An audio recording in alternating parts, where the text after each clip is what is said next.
Hii ni Ebeneza RTV na karibu katika kipindi kizuri cha maarifa ya bure. Nini maana ya kumjua Mungu? Uko nami Madam Regina katika kipindi hiki kizuri cha maarifa ya bure. Inawezekana unasema unamjua Mungu lakini bado hujamjua. Ungana nami kujipatia maarifa ya bure. Subscribe kabisa ili wa kwanza kupokea taarifa ya vipindi vizuri kabisa vyenye kukujenga na kukuelimisha kwa ajili ya utukufu wa Mungu Baba. Watu wengi wanamfahamu Mungu ila hawamjui Mungu alivyo. Na Biblia inatufundulia kwa sehemu kubwa sana jinsi Mungu alivyo. Nitakuelezea na nitakupa mistari hii. Mungu ni muumbaji. Mungu ni muumbaji. Kwenye kitabu cha Mwanzo ile sura ya kwanza mstari wa kwanza 21 na 27, neno la Mungu linasema, hapo mwanzo Mungu aliumba mbingu na nchi. Mungu akaumba nyangumi kubwa na kila kiumbe chenye uhai kiendacho, ambavyo maji yalijaa navyo kwa wingi. Kwa jinsi hiyo kila ndege arukaye Mungu akaona ya kuwa ni vyema. Mungu akaumba mtu. Ule mstari 27 neno la Mungu linasema, Mungu akaumba mtu kwa mfano wake. Kwa mfano wa Mungu alimuumba, mwanamume na mwanamke aliwaumba. Kwa hiyo Mungu ni muumbaji. Kwa sasa kama yeye ni muumbaji, maana yake ukimjua katika eneo hili la uumbaji, utamwendea katika maeneo yanayohusu uumbaji. Ukihitaji kuwa na mamlaka rohoni dhidi ya uumbaji aliofanya Mungu, ni lazima umjue Mungu. Na ukimjua sana siri, na ukizijua sana zile siri za uumbaji, utajua na utatembea nazo katika kuzifanyia kazi. Pointi ya pili, Mungu ana mikono. Unaweza kufungua kitabu cha Matendo ya Mitume 20 ule mstari wa 32. Basi sasa nawaweka katika mikono ya Mungu, na kwa neno la neema yake ambalo laweza kuwajenga na kuwapa urithi pamoja nao wote waliotakaswa. Pia ukisoma Waebrania 10 ule mstari wa 31, ni jambo la kutisha kuanguka katika mikono ya Mungu aliye hai. Biblia inatuambia kwamba Mungu anayo mikono, lakini haitakusaidia kufahamu kwamba Mungu anayo mikono bila kujua utendaji wa kazi ya mikono yake. Sasa unapomjua Mungu ndipo utapata siri na ufunuo kujua utendaji wa kazi za mikono yake. Kwa wewe unayemjua, utajipatia ufahamu. Pointi ya tatu, Mungu ana miguu. Mungu ana miguu. Soma kitabu cha Isaya 14 mstari wa 25. Kwamba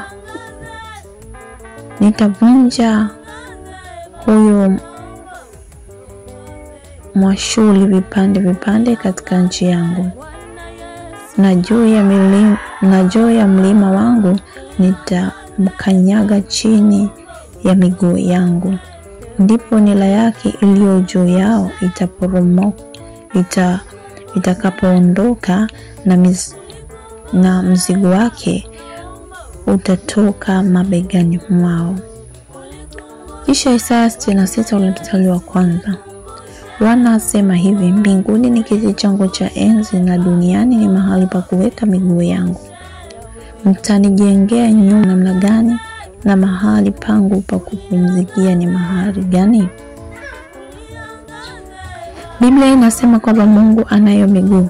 Je, unajua siri iliyojificha katika miguu ya Mungu? Ukimjua Mungu utaelewa siri ya miguu yake na kile kilichoelezwa kufanyika kwenye maisha yako kupitia miguu ya Mungu. Ni zaidi sana na ni vizuri sana kumfahamu Mungu. Pointi nyingine ya 4, Mungu ana masikio. Mwanzo 21 ule mstari wa 17. Mungu akasikia sauti ya kijana. Malaika wa Mungu akamwita Hajiri kutoka mbinguni. Akamwambia, una nini Hajiri? Usiogope, maana Mungu amesikia sauti ya kijana huko aliko. Zaburi 78 ule mstari wa 59. Mungu akasikia, akaghadhabika, akamkataa Israeli kabisa. Biblia inatuambia kwamba Mungu ana masikio, na utakapomjua yeye Mungu zaidi, utaelewa utendaji wa kazi ya masikio kwako wewe. Utamfahamu Mungu alivyo. Kuna watu wanakutana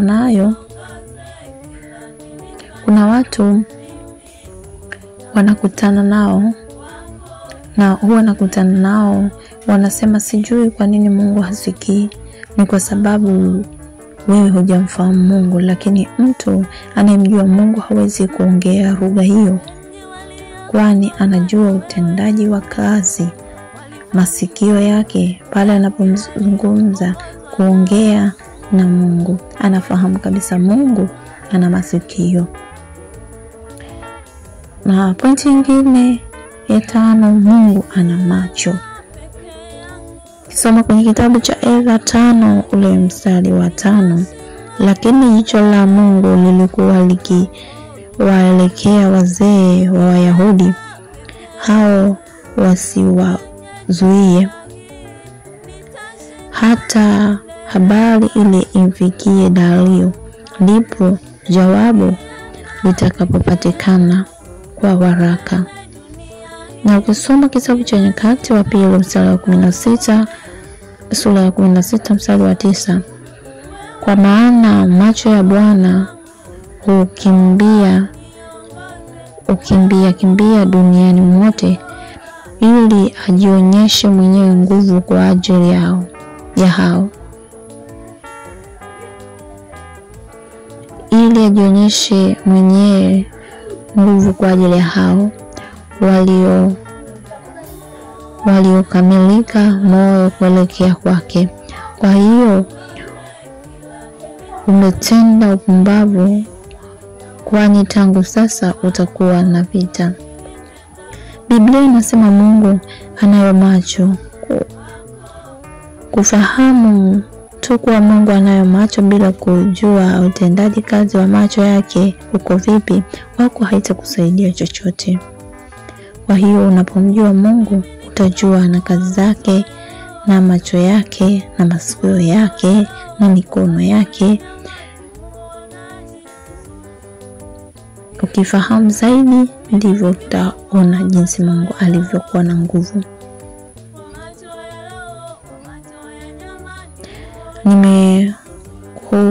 Nimekueleza